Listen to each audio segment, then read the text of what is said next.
Dubai லோக்பவனில் France அதிபர் Emmanuel மேக்ரானை பிரதமர் மோடி இன்று சந்திக்கிறார். பிரான்ஸ் இந்தியா இடையிலான கூட்டு ஒத்துழைப்பு குறித்து இரு நாட்டு தலைவர்களும் மதிப்பாய்வு செய்ய உள்ளனர்.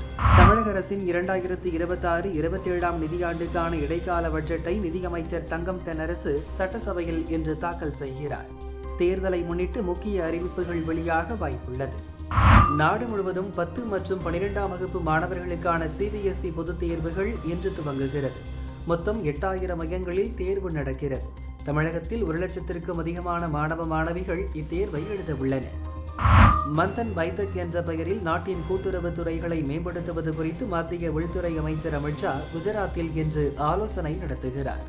அனைத்து மாநிலங்கள் மற்றும் யூனியன் பிரதேசங்களை சேர்ந்த கூட்டுறவுத்துறை அமைச்சர்கள் பங்கேற்க உள்ளனர். சுவிட்சர்லாந்தில் பனிச்சரிவு காரணமாக பயணிகள் ரயில் தடம் புரண்டது. ரயிலில் இருந்த சுமார் 80 பயணிகளை ஹெலிகாப்டரில் வந்த மீட்புப் படையினர் மீட்டனர்.